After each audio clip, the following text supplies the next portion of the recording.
Chris Pincher has been known as Pincher by name, Pincher by nature for years, a Westminster insider has said after the Tory MP's suspension by the Conservative Party.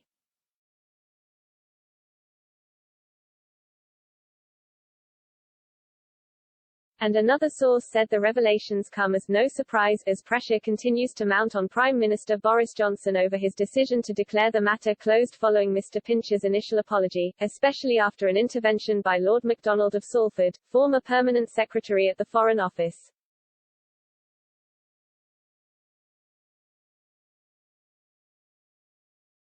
Tamworth MP Mr. Pincher resigned as Deputy Chief Whip last Thursday, admitting he had drunk too much at the Carlton Club in St James, London and embarrassed myself and other people.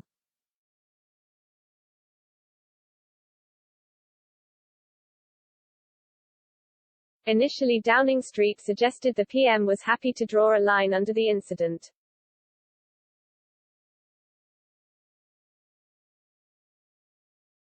However, it subsequently emerged that Mr. Pincher's apology related to an incident in which he allegedly groped two men at the private members' club.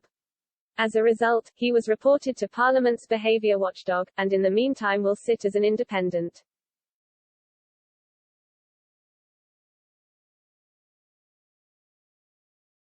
The source, who is in his 20s and works as an assistant to an MP, said he had never had an encounter with Pincher up close, but added, everyone knew it was Pincher by name, Pincher by nature.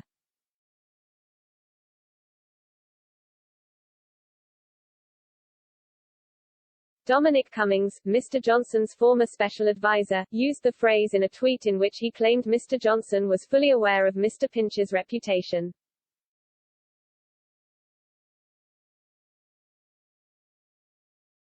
The insider said, I've heard it ever since I've joined, although Cummings might like the credit.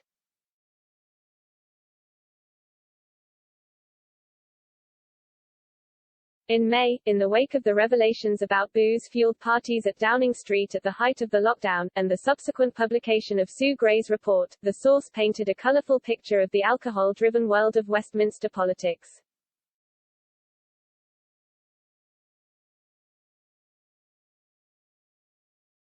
He explained, one thing I would say is that it's almost impossible not to drink in Parliament, it's part of the culture, from staffers to MPs.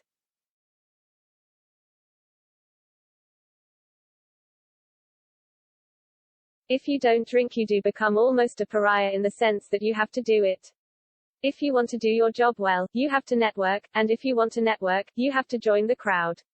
Otherwise you're no good at what you do and you won't end up being around for too long.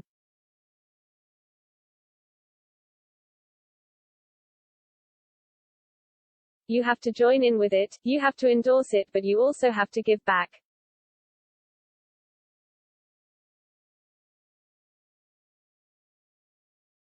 He also suggested inappropriate behavior was commonplace, saying, after hours, definitely I've experienced some sorts of sexual comments during the evenings.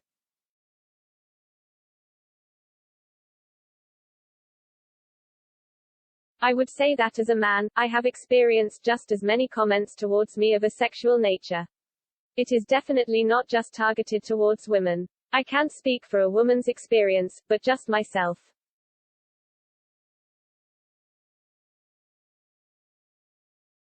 He added, to give an example, obviously, there's a certain line where it crosses joking to something more worrying, and it's that which ties into the networking aspect.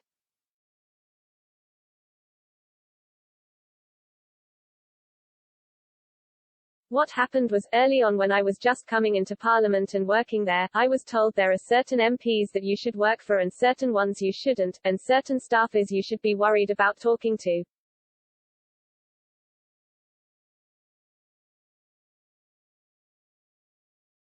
I didn't think it was serious until, at one point, somebody had deliberately sought out my number because they were interested sexually in me. I had made a point of saying in person that I wasn't, but they still managed to get my number.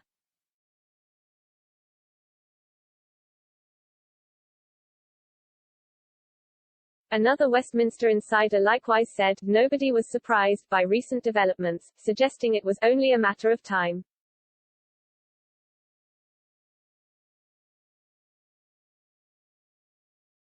Lord MacDonald today insisted Boris Johnson was briefed in person about a separate investigation into Mr. Pincher's conduct when he was a Foreign Office Minister and has submitted a formal complaint to Parliamentary Standards Commissioner Catherine Stone saying the account given by Downing Street was not true.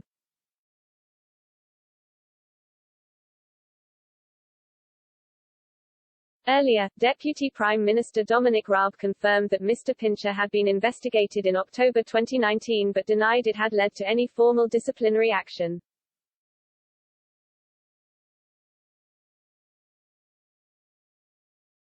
Mr. Raab said that while he had informed then Chief Whip, Mark Spencer, about the investigation, he did not consider it necessary to inform Mr. Johnson.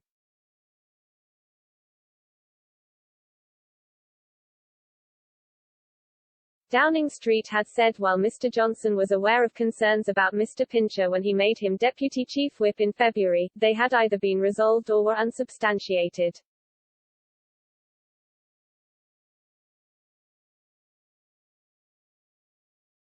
In his letter Lord MacDonald said, Mr. Johnson was briefed in person about the initiation and outcome of the investigation. There was a formal complaint.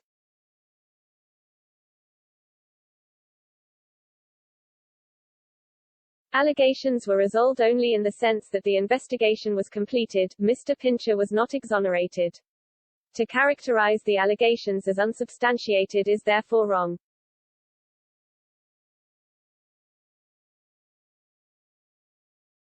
Labour Deputy Leader Angela Rayner, said, Boris Johnson's desperate attempts to cover up what he knew about sexual assault complaints against Chris Pincher before appointing him have been blown out the water.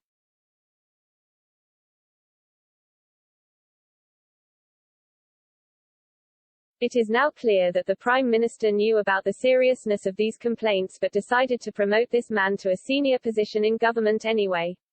He refused to act and then lied about what he knew.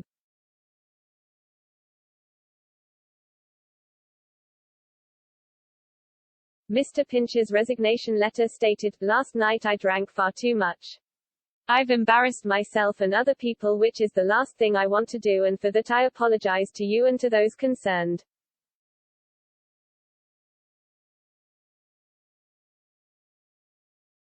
I think the right thing to do in the circumstances is for me to resign as Deputy Chief Whip. I owe it to you and the people I've caused upset to do this."